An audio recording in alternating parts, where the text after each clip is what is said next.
Ating pag-aaral mula sa Genesis.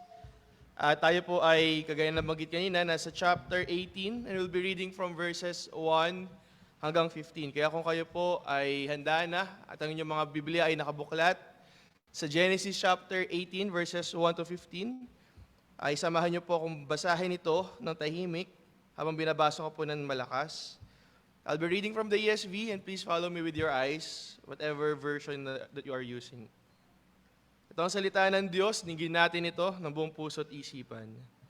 Verse 1, And the Lord appeared to him by the oaks of Mamre as he sat at the door of his tent in the heat of the day. He lifted up his eyes and looked, and behold, 3 men were standing in front of him. When he saw them, he ran from the tent door to meet them and bowed himself to the earth and said, O Lord, if I have found favor in your sight, do not pass by your servant. Let a little water be brought and wash your feet, and rest yourselves under the tree, while I bring a morsel of bread, that you may refresh yourselves, and after that you may pass on, since you have come to your servant. So they said, Do as you have said. And Abraham went quickly into the tent to Sarah and said, Quick, 3 seahs of fine flour, knead it and make cakes. And Abraham ran to the herd and took a calf, tender and good, and gave it to a young man who prepared it quickly. Then he took curds and milk and the calf that he had prepared and set it before them. And he stood by them under the tree while they ate. They said to him, Where is Sarah, your wife? And he said, She is in the tent. The Lord said, I will surely return to you about this time next year, and Sarah your wife shall have a son. And Sarah was listening at the tent door behind him. Now Abraham and Sarah were old, advanced in years. The way of women had ceased to be with Sarah. So Sarah laughed to herself, saying, After I am worn out and my Lord is old, shall I have pleasure? The Lord said to Abraham, Why did Sarah laugh and say, Shall I indeed bear a child now that I am old?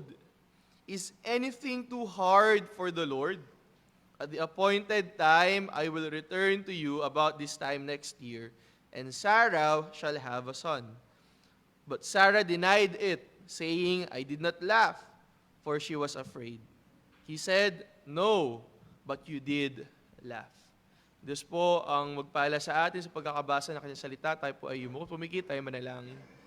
Manaming Diyos, kami po ay nagsusumamot, lumalapit, kapag pakumbabaan sa iyong harapan. Hinihingi ang iyong paggabay sa amin sa umaga na ito sa pag-aaral ng iyong salita. Nawa, maipahayag ang iyong mabuting balita. Maunawaan namin ito ayon sa iyo pong kalooban. At ito po ay maging pagpapala at kapahingahan para sa aming mga kaluluwang pagal dahil sa aming mga pagkakasala. Ikaw lamang ang aming mapapurihan sa pangalan ni Kristo Jesus. Amen. Ang title po ng exhortation nito, kagaya po na mababasa ninyo sa inyong mga liturgy, ay The Lord who promised is faithful. Ang Diyos na nangako ay tapat. At ito yung kino-communicate sa atin, ito yung central message ng passage na binasa natin. At ito ay maibubuod natin sa ganitong kapamaraanan.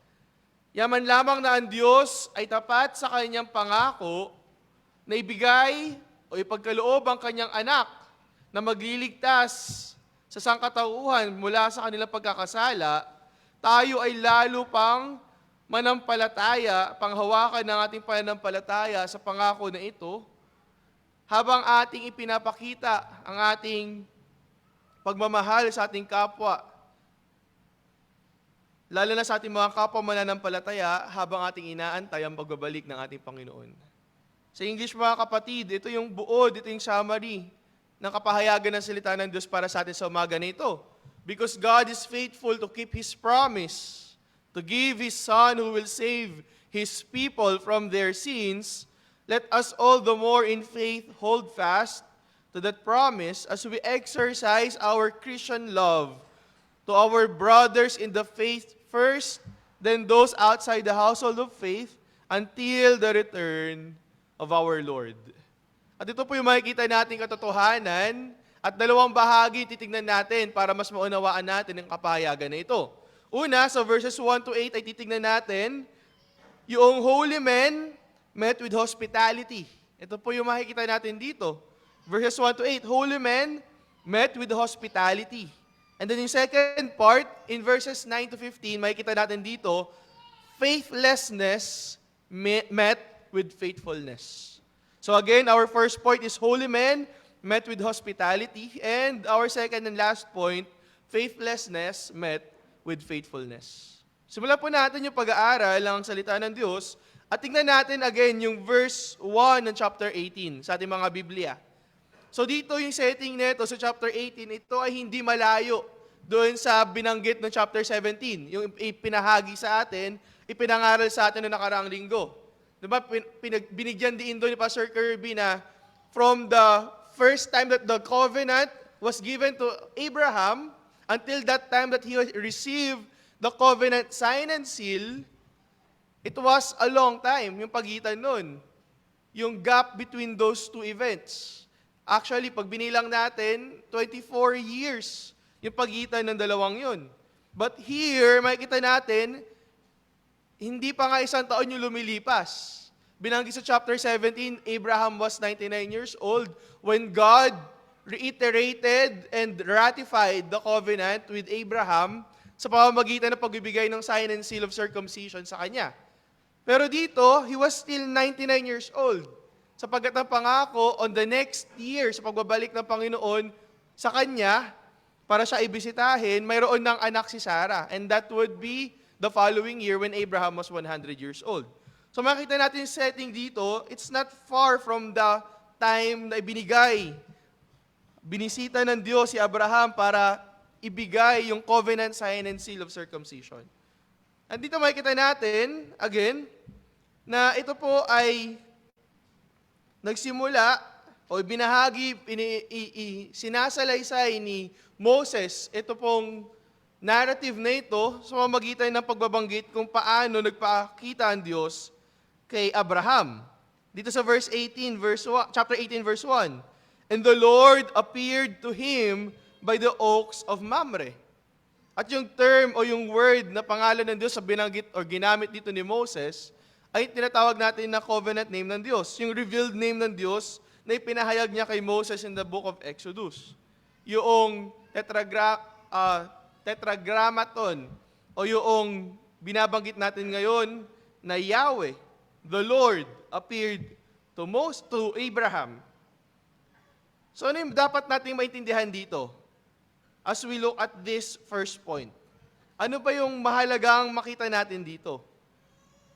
Na ang Diyos ay nagpakita kay Abraham, hindi sa pamamagitan ng vision or dreams as He used to do with the prophets, sapagkat yung iba binabanggit dito or they interpret this as if apparition lang yung nagpakita kay Abraham.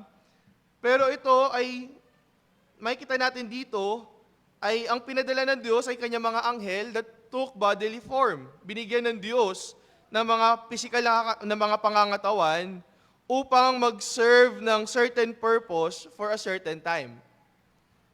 Kaya nga, ito, dapat maintindihan natin mga kapatid, hindi tayo dito mag-aantay nakatingin sa may pintuan ng church, tas kailan kaya magpapakita ang anghel ng Diyos dito sa atin, kailan tayo bibisitahin. Malinaw po ito mga kapatid, it served its purpose in the history of salvation. So the Lord appeared to Abraham by the oaks of Mamre, kung saan naninirahan, kung saan namamalagi si Abraham after nila maghiwalay ni Lot. At dito makikita natin yung pagiging intentional ni Abraham. Abraham was where? Siya po ay nakaupo sa may pintuan ng kanyang tolda. At ano yung time of the day? In the heat of the day.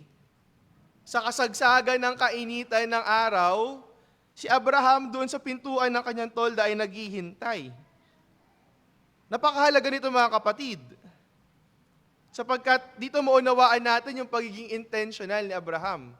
And later on, makikita natin intentionality on what? For what purpose? Pero dito, maintindihan natin that itong oras na ito, mas madalas tinatawag natin na siesta time, di ba? Kapag kainitan ng araw, alauna hanggang alas 3, pagkatapos kumain, busog na busog, ito yung paborito nating or pinakamagandang gawin, pinakamasayang gawin. Yun ay ang matulog. Hindi ba? Hindi po ba? Nalala ko habang kami lumalaki kapag bakasyon, summer vacation, doon kami sa lola namin, required yun, 1 to 3 p.m. dapat tulog ka. Ewan ko lang kung ginagawa pa ba yun hanggang ngayon. Pero yung mga matatanda, stricto dyan. Yung mga may edad, hindi po ba? Pero imbes na si Abraham ay nagpapahinga mula sa kanyang mga kaabalahan sa buong maghapon para maibsan yung pagod dahil sa init ng panahon, si Abraham ay nag-aantay sa pintuan ng kanyang tolda upang bantayan hindi yung mga bandido na maaaring magnakaw sa kanyang mga ari-arian, hindi para abangan sino ba yung masamang loob dito, tapos kanyang haharangin na, oo, huwag mong gagawin yan. Kundi si Abraham dito intentionally waiting for any sojourner or stranger that will be passing by his property in order for him to show his hospitality. He stationed himself not in the comforts of his tent, but hoping for a stranger that he might offer, alin? Yung kanyang kagandahang loob, yung kanyang pagbibigay ng pag-iibsan sa pagod ng mga manlalakbay.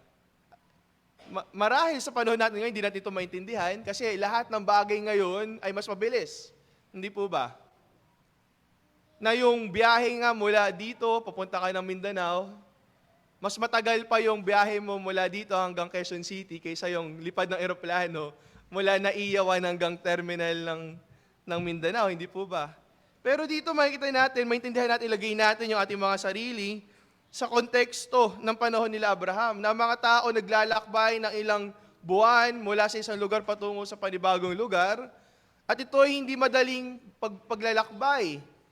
Ito ay matagal, ito ay mahirap, sila ay maaaring makadaan sa mga lugar na kung saan may mga bandido maaaring magnakaw sa kanila. Ang kanilang mga paa ay pagod, madumi dahil sila ay naglalakad sa mga disyerto. Yun yung setting ng kanilang lugar. Kaya nga napakahalaga dito, yung ginawa ni Abraham. He stationed himself to a specific place by the door of his tent para siya ay makapagpakita ng hospitality sa mga strangers. Now in verse 2, tignan natin. Mababasa natin dito na habang siya ay naghihintay, nakakita siya ng 3 lalaki na nakatayo sa kanyang harapan. Hindi sa harapan niya immediately, but doon sa harapan niya natanaw ng kanyang paningin. At as I mentioned before, dapat maintindihan natin ito, although ito ay i-reveal sa atin in the later verses, itong mga tao na nakita ni Abraham ay mga anghel ng Diyos na binigyan ng Diyos ng katawan to serve a specific purpose. Hindi lamang para daanan si Abraham at ulitin, ipaalala yung pangako na ibinigay na ng Diyos sa kanya noon pa lamang chapter 15 hanggang chapter 17 at paulit-ulit na pinapaalala sa kanya, kundi later din makikita natin kung saan patungo itong mga anghel ng Diyos para ibigay yung paghahatol ng Diyos doon sa bayan ng Sodom at Gomorrah dahil sa labis na lang kasamaan. Pero dito makikita natin, ito yung mga anghel ng Diyos. At taliwas sa mga interpretation ng mga ancient writers, na ang kanilang paliwanag dito, ito daw ay ang Trinity, kaya 3 kasi Trinity. And then later on, inaddress si Abraham as Lord, hindi Lords, hindi plural, kundi singular. Pero that would not be the case sapagkat malinaw na sinasabi, o ito ay kinote, it was alluded by the author, alluded to by the author of the book of Hebrews, in Hebrews chapter 13 verse 2. Ano sabi doon? Do not neglect to show hospitality to strangers, for thereby some have entertained angels unaware. At kung babasahin natin, susuriin natin ang buong salita ng Diyos, buong Biblia, ay wala itong ibang pwedeng patungkulan, kundi itong event kung saan nagpakita ng kagandahang loob Nagpakita ng pag-entertain, ng hospitality si Abraham sa mga strangers, mga manlalakbay na mga anghel pala ng Diyos. At napakahalagang maintindihan natin ito ng ganitong kapamaraanan. Bakit?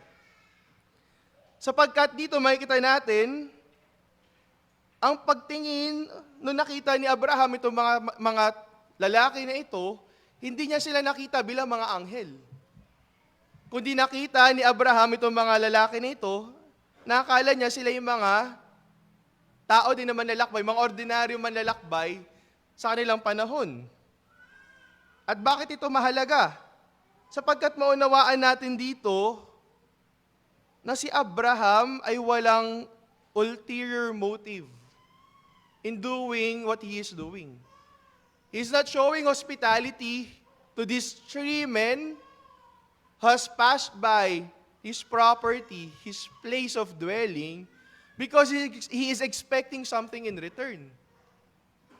Dapat maging malinaw sa atin yun, mga kapatid. Hindi ginawa ni Abraham itong mga lahat ng bagay na ito na makikita natin later on. Dahil inaasahan niya na, hindi, anghel to ng Diyos. So, dapat gawin ko to para pagpalain ako ng Diyos. Hindi, mga kapatid. Sa kabilang banda nga nito, naintindihan ni Abraham na sa pamamagitan ng biyaya ng Diyos, sa pananampalataya, tinanggap na niya yung pinakadakilang pagpapala. At ano yun? Yung pangako ng Diyos para sa kanya.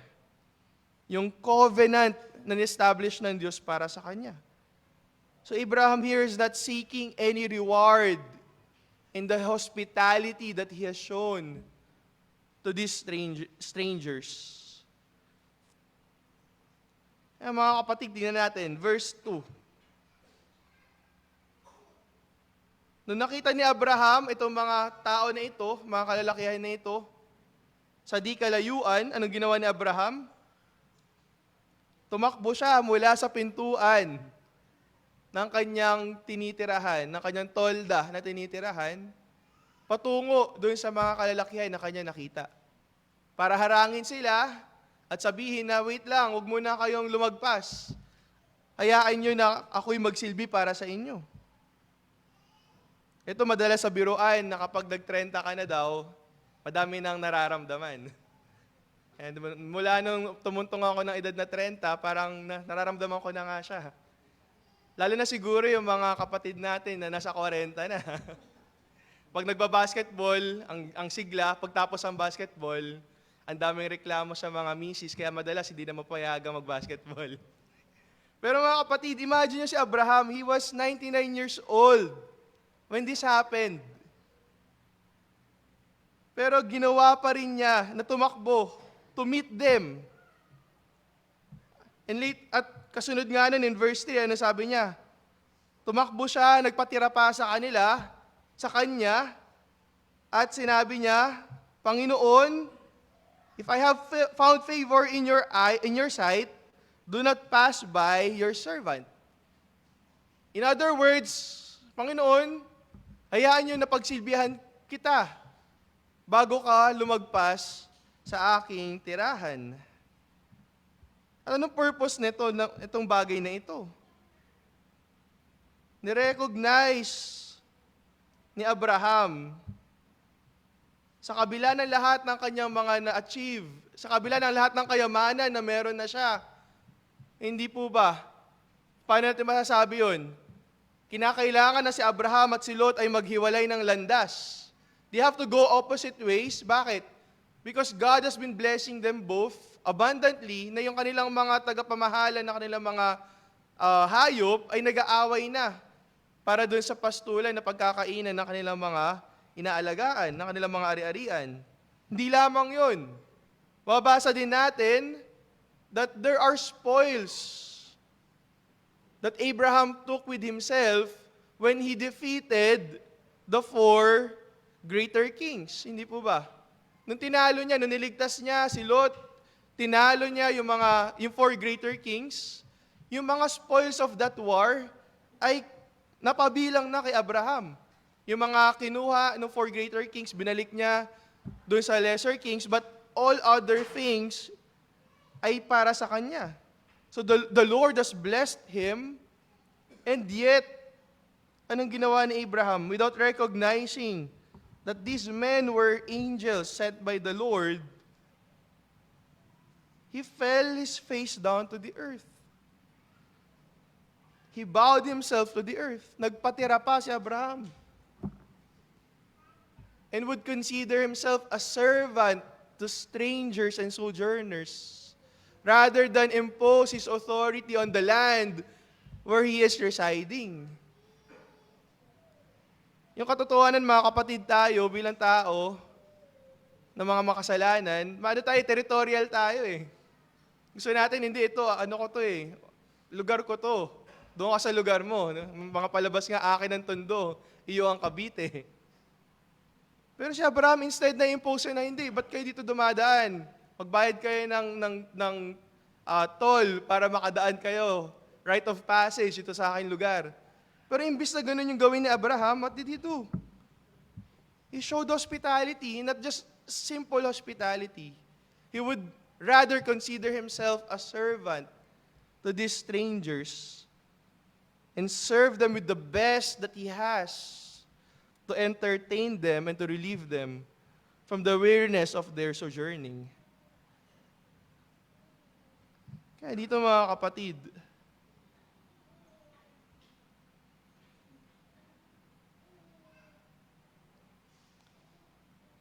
makikita natin dito, napakaganda na sinabi ni Matthew Henry in his commentary on this passage. Ano sabi niya?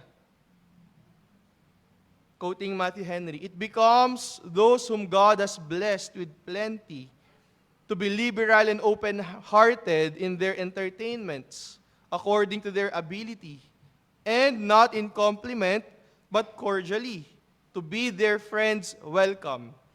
We should take a pleasure in showing kindness to any, for both God and man love a cheerful giver."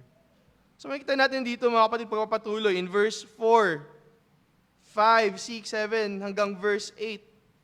Basahin natin uli. Ano sabi dito ni Moses? Let a little water, or sinabi ni Abraham, let a little water be brought and wash your feet, and rest yourselves under the tree, while I bring a morsel of bread, that you may refresh yourselves, and after that, you may pass on, since you have come to your servant. Narang niya sila, sabi niya kahit konting tinapay man lang, konting tubig para mahugasan ninyong mga paa, at kayo ay makapagpatuloy sa inyong paglalakbay. Pero anong ginawa ni Abraham? When the angel of the Lord said to him, "Do as you have said," Abraham quickly went back to his tent. Sinabihan niya si Sarah, gumawa ka ng tinapay. Hindi lang a morsel of bread, but a cake. Make cakes. And what else? Ito yung literal na nagtumba ng baka. He took, sabi ni Abraham, he ran to the herd and took a calf, tender and good, and gave it to a young man who prepared it quickly. At di lamang yun, kumuha din siya ng butter and milk mula dun sa calf para ito ay ihain dun sa mga strangers na bumisita sa kanya. Not out of selfish intentions, hindi dahil may ulterior motive, gagawa ko ng maganda itong mga tao na to, para sila ay may maibalik din sa akin. Remember, these are perceived by Abraham as sojourners, mga manlalakbay. Dadaan sa kanya at maaring di na bumalik.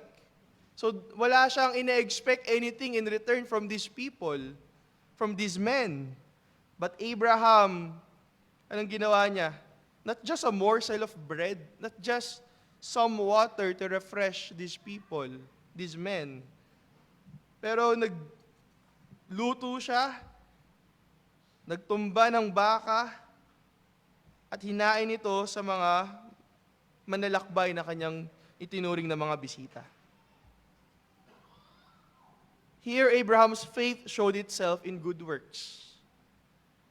Maintindihan natin yung mga kapatid.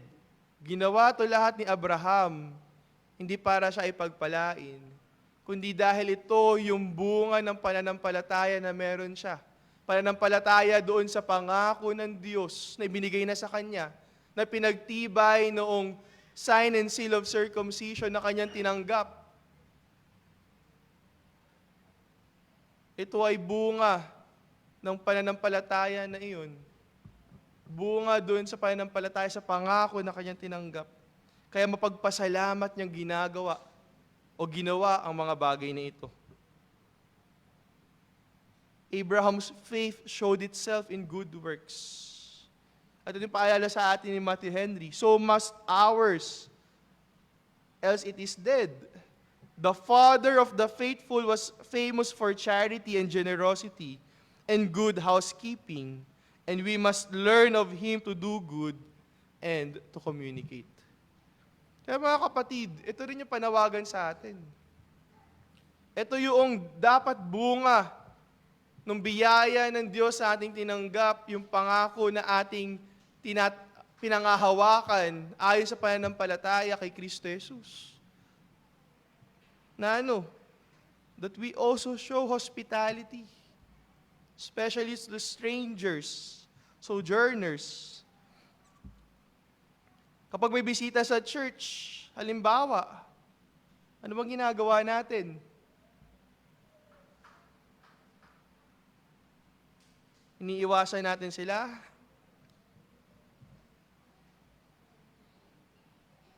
At iba sa atin silang kinakausap, nilalapitan, inaanyayahan na, wait lang, wag muna kayo umuwi. Meron kaming niluto, dito na tayo kumain, sama-sama na tayo. Di ba ganun yung ginawa ni Abraham eh? Wait lang, wag muna kayo lumagpas. Kain muna tayo, tapos saka na kayo magtuloy sa inyong pupuntahan. Pag may bisita sa church, mga kapatid, and it's the best time, best opportunity, the best place for us to exercise this, our Christian hospitality. Pag may mga bisita, inahayaan lang natin sila. O tayo ay mayroong tamang pagkaunawa doon sa mabuting balita na atin ang tinanggap.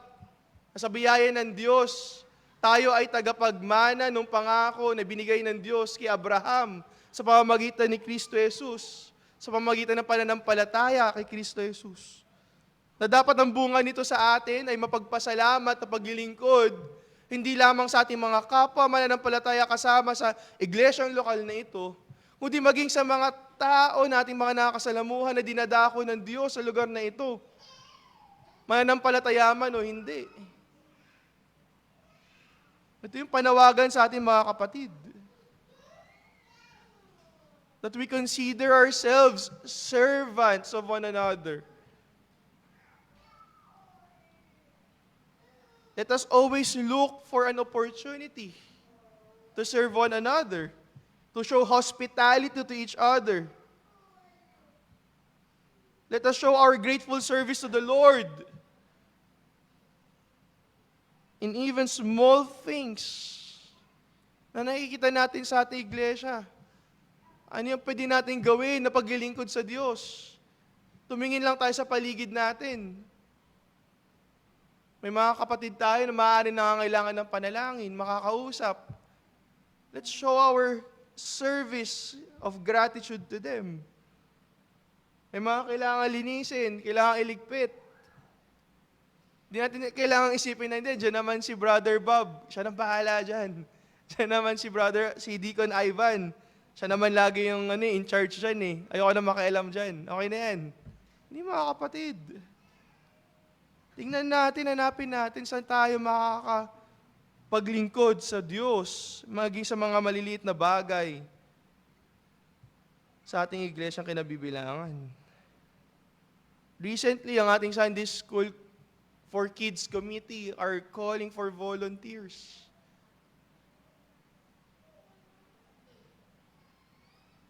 Let's take that opportunity, mga kapatid, to show our grateful service to the Lord. Huwag tayo mag-hesitate na mag-invite sa ating mga tahanan. Huwag natin hintayin na tayo pa yung tatanungin na pwede bang kayong bisitahin. Yung kagaya ng ginawa ni Abraham, wait lang, narang niya, bisita muna kayo sa amin. Dumaan muna kayo dito sa akin. At na makapaghain man lang ako kahit na simpleng salo-salo. Huwag natin antayin na tayo pa ay sasadyain na pupuntahan. Maaari din mga kapatid na tayo yung magtawag na punta naman kayo, tara dito tayo. Kahit konting salo-salo, kahit pandesal lang sa umaga. Sapat na yun, di ba? Madalas ating ginagawa. Kung gusto nyo ma-apply agad to mga kapatid, mamaya after evening service, sama kayo sa amin. Na-i-invite yung ating mga sarili sa tahanan nila Elder J.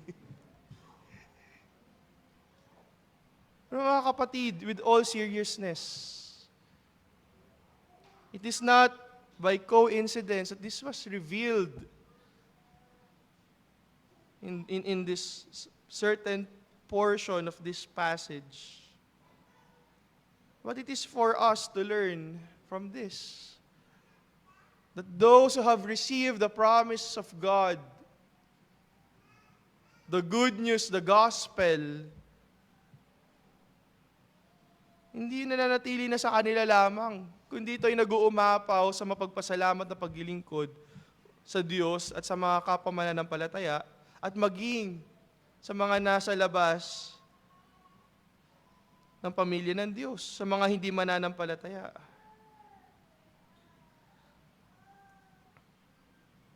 Here, brothers and sisters, holy men were met with hospitality of Abraham, not because he expects blessings in return, but because he is overflowing with gratitude because of the promise of grace he received that is ratified with the sign and the seal of the covenant promise.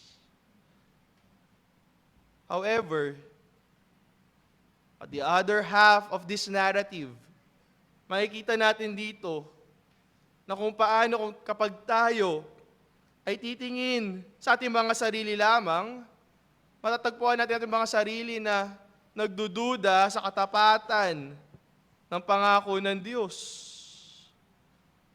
Kaya dito makikita natin, and this leads us to our second and last point, faithlessness is met with faithfulness. In verses 9 to 15. Tingnan natin, verse 9 ng ating passage na inaaral. They said to him, "Where is Sarah your wife?" And he said, "She is in the tent." And after that, ano sabi ng Diyos? The Lord said, "I will surely return to you about this time next year, and Sarah your wife shall have a son." Again mga kapatid, hindi malayo yung timeline nung ibinigay ng circumcision at itong binisita muli ng Diyos, si Abraham. At noong time na yon, ibinigay yung sign and seal of the promise of the covenant para patunayan kay Abraham na tunay na mangyayari yung pangako ng Diyos sa kanya na siya ay magiging ama ng maraming bansa, na siya ay magkakaroon ng sarili niyang anak, hindi kay Hagar, kundi kay Sarah. And yet, here again, the Lord visited Abraham to assure him of the faithful promise of God that he will have with Sarah. At hindi lamang assurance na ito ay mangyayari, kundi meron ding assured timeline. A sure timeline of when will this happen. At kailan nga ito? Sa pagbabalik ng Diyos para siya ibisitahin muli sa susunod na taon. Ibig sabihin, totoo, sigurado, mangyayari pangako ng Diyos. Na hindi na lamang nag-aantay si Abraham at nagtatanong sa kanyang isipan, kailan kaya? Kailan kaya? When Abraham was still 75 years old, diba, binigay ng Diyos sa kanya yung pangako, and he waited 24 years. Maybe asking himself, kailan kaya? Kailan kaya? Kailan kaya mangyayari itong pangako ng Diyos? But here, 99 years old na si Abraham, sinabi ng Diyos sa susunod na taon, eksakto, sigurado, pagkakaloob ng Diyos, yung katuparan ng pangako na ito. Kaya nga lang, si Sarah na nakikinig mula doon sa tent, doon sa kanilang tolda na tinitirhan, naririnig niya yung usapan ni Abraham at ng mga anghel ng Diyos sa kanyang pinadala, ay makikita natin, mababasa natin, yung naging reaksyon ni Sarah. Dito in verse 11, binigyan tayo ng konteksto ni Moses na si Abraham ay matanda na, they're not just old but advanced in years. Ibig sabihin, sobrang tanda na nila. Hindi lamang yun, ano sabi ni Moses? The way of women had ceased to be with Sarah. Ano ba ibig sabihin nun?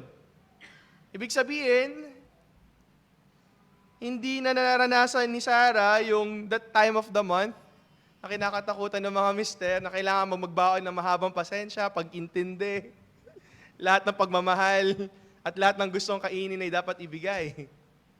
Hindi na nakakaranas ng buwan ng dalaw si Sarah during this time. O yung tinatawag natin na term na she's already menopaused. It is impossible already for her to conceive a child by ordinary means. Kaya ano yung reaction ni Sarah in verse 12? Sapagkat ito yung reality sa isip ni Sarah, paano mangyayari yun? Di ba? Paano mangyayari to?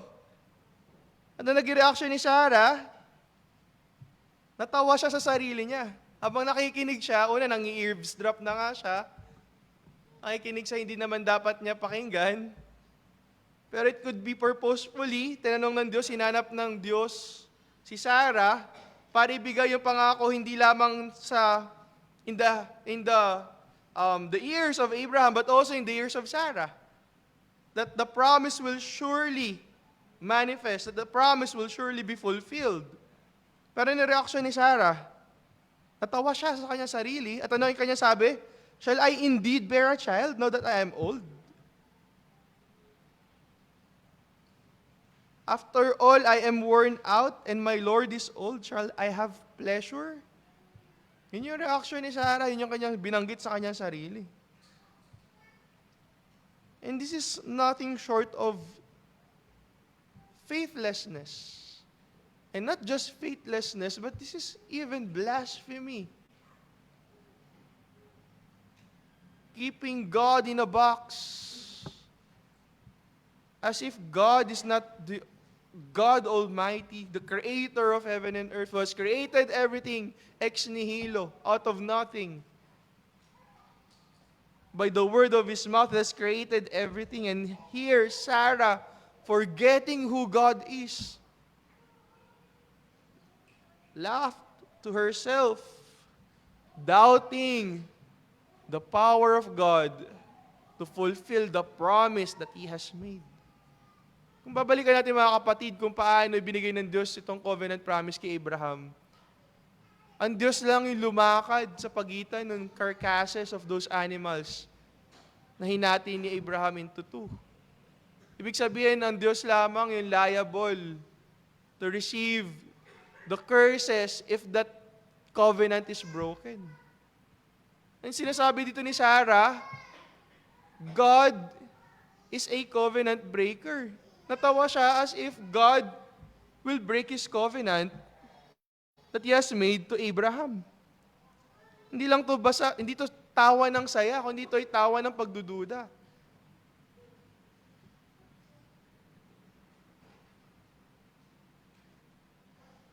Sabi niya, shall I indeed bear a child now that I am old?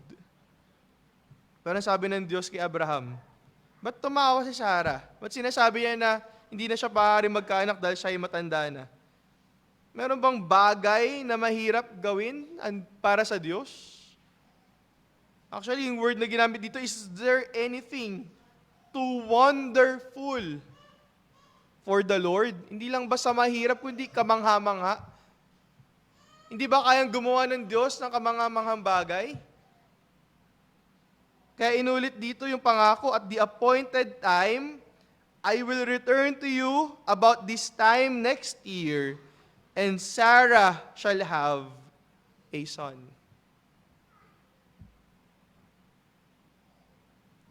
All things considered, mga kapatid, hindi ba't madalas natin matagpuan nating mga sarili in the side of Sarah?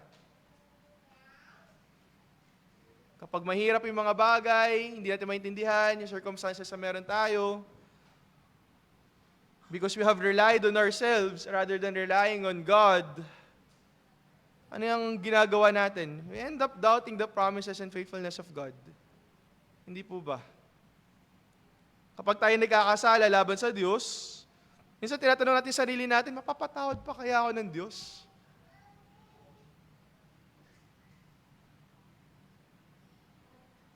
Pero maging malinaw din sa ating mga kapatid, meron tinatawag na godly sorrow for our sins, and there's this doubting God's promise of forgiveness. Na ipinahayag na nga natin kasalanan natin kanina, narinig natin yung katiyakan na pagpapatawad ng Diyos sa ating mga kasalanan, pero after that, iniisip pa rin natin, kaya pa rin kaya ako patawarin ng Diyos? Mapapatawad pa ba ako ng Diyos? Na para bang minamalit natin yung ginawang sakripisyo ng Panginoon Kristo sa krus ng Kalbaryo at yung kanyang pagtupad sa lahat ng kautusan para ibalot sa atin yung kanyang katwiran. Pero doon tayo natatagpuan. Kagaya ni Sarah. Pero yun yung paalala sa atin. Ang Diyos ay tapat sa kanyang pangako. Ang Diyos ay tapat sa kanyang pangako. The faithlessness of Sarah was met with the faithfulness of God in His promise. At ito ay totoo, sapagkat ito ay makikita natin in verse 1 and 2 ng chapter 21. Kung saan sinasabi dito, the Lord visited Sarah as He had said, and the Lord did to Sarah as He had promised. And Sarah conceived and bore Abraham a son in his old age, at the time of which God had spoken to him. Pero ano yung tugon ni Sarah? Instead of humbling herself, imbis na siya ay magpakumbaba sa harapan ng Diyos, na nag-rebuke sa kanya, bakit tumawa si Sarah? Sa halip na siya ay magpakumbaba, pagsisihan, hihingi ng tawad yung kanyang pagkakasala laban sa Diyos, anong ginawa niya? She denied it. Diba? She was confronted. Verse 15, but Sarah denied it. Or she acted falsely. Nagmaang-maangan siya. Ha? Sino tumawa? Ako lang dito mag-isa. Baka yung kambing yun. Hindi, mga kapatid. Imbis na magpakumbaba sa harapan ng Diyos, itinanggi pa niya na ginawa niya ang kanyang pagkakasala. Meron 3 responses ang tao when confronted with sin. Number 1, ang unang ginagawa, first response, kagaya ni Haring David, pinagtatakpan yung kasalanan. Diba? Nagkasala na pagtatakpan pa ng panibagong kasalanan. Pangalawang response, kagaya ni Sarah, we deny it. Hindi ba? Hindi po ako yun. Parang, kapatid, nakita ka daw, Lord's Day, tapos nandoon ka sa lugar na to. Ay, hindi po ako yun, baka kamukha ko lang. When we are confronted with our sin, di ba? We always try to deny it. Balita ko, ang iyo daw, iniibig ay hindi manampalataya, ay hindi po naniniwala naman siya kay God. Hindi pwedeng ganun, mga kapatid. And lastly, yung huling response when we are confronted with sin, with our sin, at yung tamang bagay na gawin natin ay ito, na tayo ay magpakumbaba, humingi ng tawad sa ating Diyos, hingi ng kapatawaran, mula sa lahat ng ating mga pagkakasala, alang-alang kay Kristo Jesus, na siyang nagbayad ng lahat ng ito para sa atin. Na sa halip na ating pagtakpan, sa halip na ating hindi natin pag-amin sa ating mga pagkakasala, Ang tamang gawin natin ay ito. Magpakumbaba tayo, hingi natin ng tawad sa Diyos. Ating mga pagkakasala, alang-alang kay Kristo Jesus na nagbayad ng lahat ng ito. Only for the sake and through the merit of Jesus Christ, our faithful Savior and Lord. In Him alone, we should ask forgiveness for all our sins. Kaya mga kapatid, bilang pagkatapos sa exhortation na ito, nawa ito yung maging encouragement natin. Maging paalala ito sa atin, mga kapatid. Na yung ipinangakong anak kay Abraham, na si Isaac, ay anino lamang nung pangakong anak, bugtong na anak ng ating Diyos na kanyang ipagkakaloob. Siya nga niyang pinagkaloob upang matupad yung kabuuan ng pangako ng Diyos kay Abraham. For him to be the father of many nations. It is fulfilled not through Isaac, but it was fulfilled through the only begotten Son of God, Jesus Christ our Lord, who was conceived by the Holy Spirit to the Virgin Mary, to live the life that we could not live and die the death that we deserve to die, so that we will be pardoned from all our sins.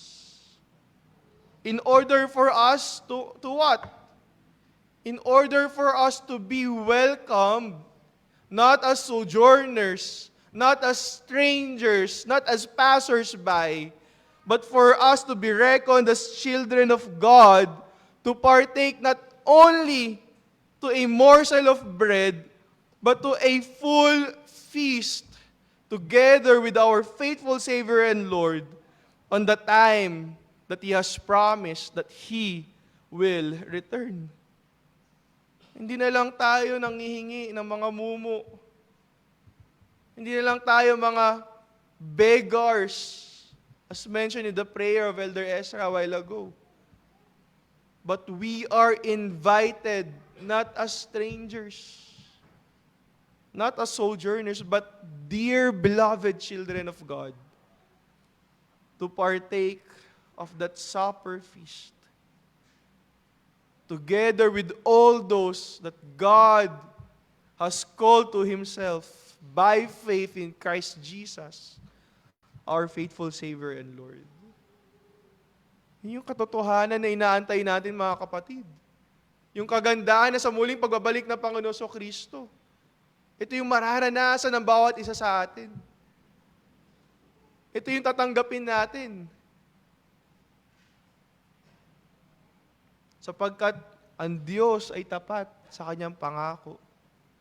He who began good work in you will put it into completion until the day of the Lord Jesus Christ. And what is our grateful response?